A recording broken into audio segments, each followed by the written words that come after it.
There's really two kind of ways to create as a creator.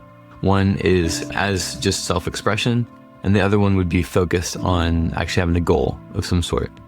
For me, I always really enjoy creating for the sake of self-expression, a prayer life in a way. Most of the way I perceive content and creation in general is a connection to God, a desire to just be close to His presence and wanting to create from that place. There's always an element of personality, my own personal feeling that I want to put into my art.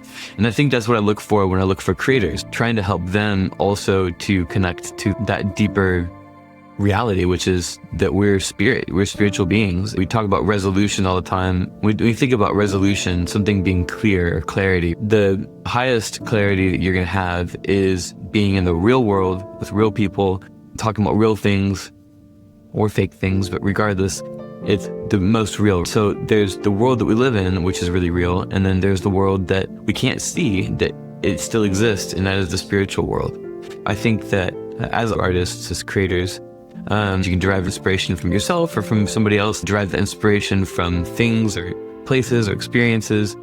And you can also derive inspiration from God.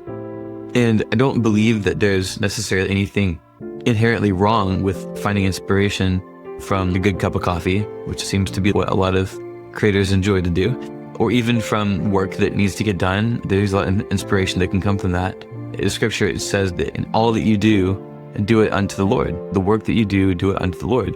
And I think that's important. I think that this whole video I wanted to make here was to encourage you, if you're somebody who is creating something or you want to create, remember that while there's a lot of pressure to create something for the sake of other people, it is equally important to make sure that you are creating from a place of self-expression, so that, when you do go to create, that you're connecting with God, you're connecting with the truth of who you are and with how God made you. And I know that sounds a little bit arrogant, but it's better to be the version that God created as opposed to a person that's influenced and changed by every single new trend or idea that the world throws at you.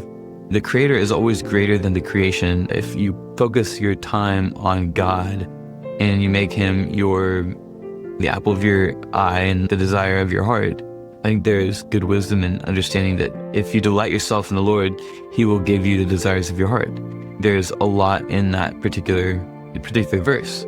If you want to be aligned with God, having Him be your desire means that if you desire God, then He will fulfill that desire, meaning that He will be close to you. He will be available for you. Hope that blesses you. Have a wonderful day.